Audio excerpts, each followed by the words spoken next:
नमस्कार, मैं हूं अंजलि और आप देख रहे हैं आरपीएस समाचार।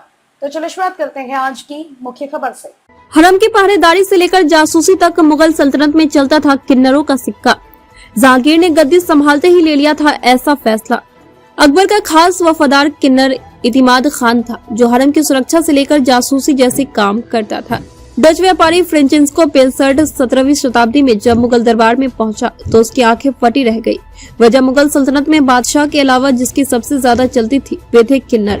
उनके पास ऐशो आराम की तमाम सुविधाएं थी। एक से बढ़कर एक कपड़े पहनते थे, आगे पीछे तमाम नौकर चाकर चलते थे और एक से बढ़कर एक घोड़ों के मालिक थे।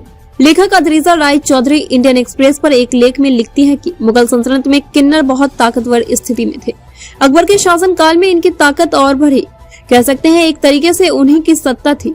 अकबर के शासन काल में हरम को एक तरीके से संस्थागत दर्जा दिया गया और सुरक्षा की सारी जिम्मेदारी किन्नरों के हवाले कर दी गई। हरम में कई स्तर की सुरक्षा रहती थी।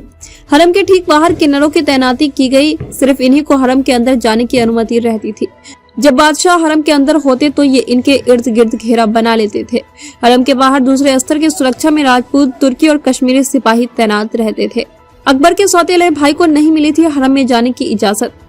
इतिहासकार रूबी लाल लिखती है कि अकबर के दौर में किन्नर नौकर भी थे और अफसर भी हुआ करते थे। मुगल बादशाह अकबर की जीवनी अकबरनामा में ऐसे है कि किन्नर नियामत का जिक्र मिलता है, जिसने एक बार बादशाह अकबर के सौतेले भाई अदन खान को हरम में जाने से रोक दिया था।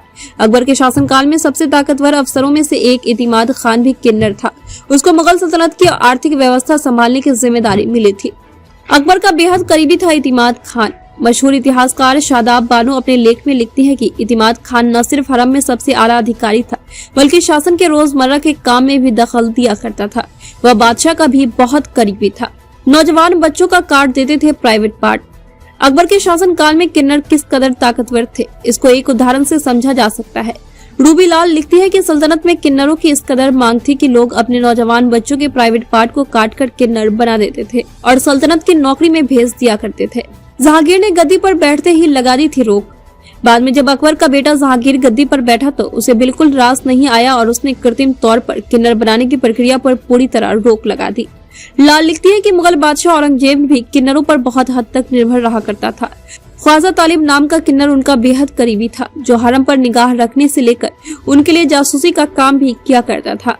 बाद में जब अकबर का बेटा जहांगीर गद्दी पर बैठा तो उसे बिल्कुल रास नहीं आया और उसने कृत्रिम तौर पर किन्नर बनाने की प्रक्रिया पर पूरी तरह से रोक लगा दी। लाल लिखती है कि मुगल बादशाह औरंगजेब भी किन्नरों पर बहुत हद तक निर्भर रहा करता था। ख्वाजा तालिब नाम का किन्नर उनका बेहद करीबी था, जो हरम पर निगाहें रखने से लेकर उनके लिए जासूसी का काम भी किया करता था। रिपोर्ट आरपीएस समाचार। खबरों में अब तक ले बस इतना ही। मिलते हैं फिर ऐसे ही बड़ी खबर के साथ। तब तक के लिए नमस्कार और देखते रहिए आरपीएस समाचार।